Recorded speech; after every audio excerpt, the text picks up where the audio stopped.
a pergunta de hoje. O que é que nós temos hoje de pergunta para a gente responder nessa oportunidade? A pergunta é essa aqui, ó.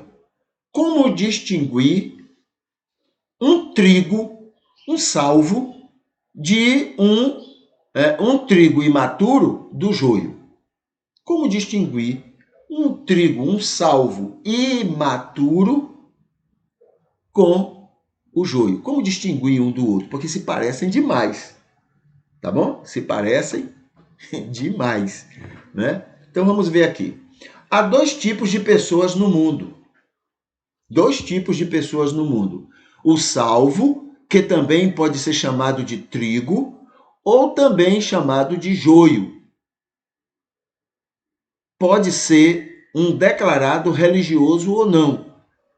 E o não salvo, deixa eu começar aqui. O salvo, que também pode ser chamado de trigo ou também chamado de joio, pode ser um declarado religioso ou não. E o não salvo, que pode ser religioso ou não. Religião não salva ninguém, não garante que alguém esteja salvo, nem é critério para se identificar se alguém é salvo ou não. Que coisa, né? A gente aprendeu diferente isso, né? Se religião não prova nada, não garante nada. É uma excelente maneira de servir a Deus, mas também não garante que você esteja servindo a Deus. Também não garante que você é salvo. Também não garante, né? Quem está fora de religião também não é garantia de que ele não seja de Deus. Percebe? Então, muito bem. 2. Entre os salvos, ou os chamados trigo, existem os maduros e imaturos. Os mais parecidos com Jesus e os menos parecidos com Jesus. E depende do nível de santificação em que está na operação do Espírito em suas vidas. Tá? Então, aquele que está mais no processo de espiritualização dele, né, pelo Espírito Santo, não é por doutrina, por igreja, não. O Espírito vai, então, fazendo esse indivíduo crescer. Essa pessoa está mais perto de Jesus, está mais parecido com Jesus do que aquele que está menos, né, que está num processo menor. Então, esse daqui pode ser encarado como sendo mais maduro do que esse que está mais distante de parecer com Jesus. Terceiro, por serem muito pouco parecidos com Jesus, no processo de santificação em que estão, segundo a graça e operação do Espírito, os salvos imaturos, os crianças na fé, tá? Os crianças parecem demais com o joio, parecem demais. Tem até joio que parece mais crente do que um imaturo. São pessoas que as obras da carne ainda são muito presentes em seus corações e comportamento. São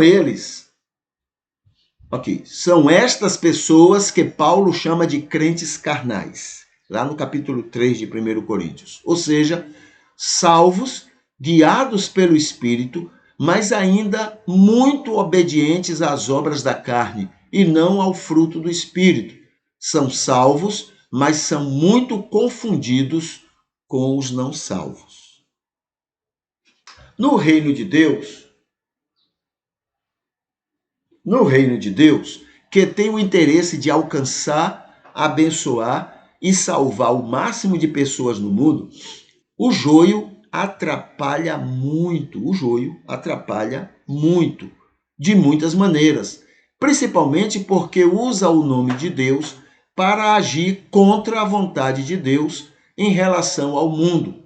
Esse trigo imaturo, o criança na fé, atrapalha menos, mas atrapalha. Mas ainda atrapalha. Dão grandes prejuízos aos planos de Deus e seu amor para com todas as pessoas. 6. Como diferenciar um trigo imaturo de um joio? Como fazer essa diferença? é fácil e difícil ao mesmo tempo. Por isso, Jesus, na parábola do trigo e do joio, orientou que não arrancasse o joio do meio do trigal, pois ele ama todos, inclusive o joio, e deseja abençoar e salvar todos, inclusive o joio. Tá? Sétimo, em 1 João, capítulo 3, versículo 9, muito bom. Aliás, a carta de 1 João é maravilhosa. Tá? Em 1 João 3,9, a Bíblia dá uma dica maravilhosa para isto. Ela afirma que um salvo até peca. Ele realiza pecados, ele comete pecados, mas não consegue permanecer no pecado, pois quem tem a semente de Deus não consegue continuar no pecado, é o que a Bíblia diz. Entendeu? Não consegue continuar no pecado. Este é um critério espetacular. Não para sairmos julgando as pessoas, mas para as pessoas identificarem o que há de fé em seu coração. 8. O trigo maduro ou imaturo comete pecados, né?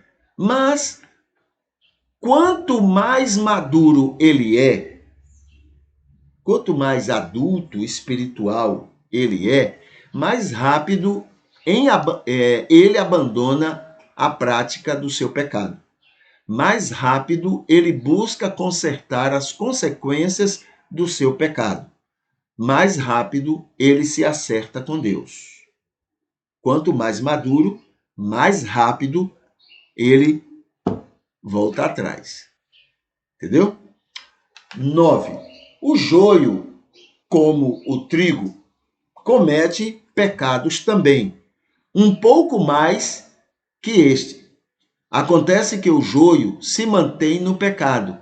Ele não tem a semente de Deus, que é o Espírito Santo e seu fruto, consegue encontrar boas justificativas, ótimas justificativas, inclusive espirituais, para se manter naquela prática do pecado. Ele encontra bons motivos para ser uma péssima luz do mundo, um maldito sal da terra. Ele encontra justificativa para isso, né? Ele encontra justificativa para não dar a outra face, ele encontra justificativa para não andar a segunda milha, e tudo justificativas espirituais. Para ele, nesta busca de manter-se no pecado, até Jesus seria capaz de ser ou viver o que ele é e faz, e tem feito, e se mantém fazendo. Entendeu? 10º. Este critério é ótimo para salvos e não salvos. Tá bom? Para salvos e não salvos. Para que salvos e não salvos se autoavaliarem, salvos e não salvos se autoavaliarem, se é que querem saber a verdade sobre a sua situação espiritual, se são guiados ou não por Deus. Entendeu? Então é maravilhoso esse critério. O não salvo, o joio, ele não abandona a prática do pecado. Pelo contrário, ele até espiritualiza.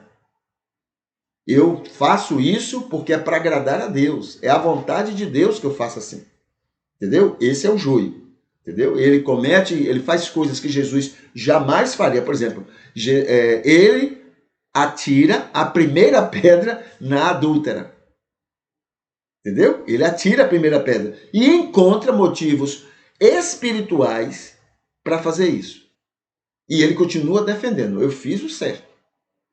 O trigo, não. O trigo e o joio não permanecem no erro. Não permanecem no pecado. Né? Ele pode até ter a ideia, vou fazer isso, mas ele não consegue ir à frente. Agora, qual é a diferença do maduro para o imaturo? O maduro, ele muda, quanto mais maduro, ele muda mais rápido. Entendeu? Então, ele não continua no pecado e ele sai o mais rápido possível. Quanto mais maduro, mais rápido ele sai. Quanto menos maduro, quanto mais imaturo, quanto mais criança espiritual ele é, mais ele demora para mudar. Mas ele muda. Ele não continua no pecado, mas ele vai mudar. Entendeu? Então essa é a diferença que a gente é o critério que a gente pode usar, né? Que a gente pode usar para a gente. Não vamos ficar usando isso para julgar ninguém não, mas para a gente, para que a gente possa compreender, né? O que há em nós. Se somos salvos, se somos trigo maduro ou imaturo, ou se somos joio. Entendeu? Então veja que não é tão difícil, não é tão complicado, né, a gente compreender isso.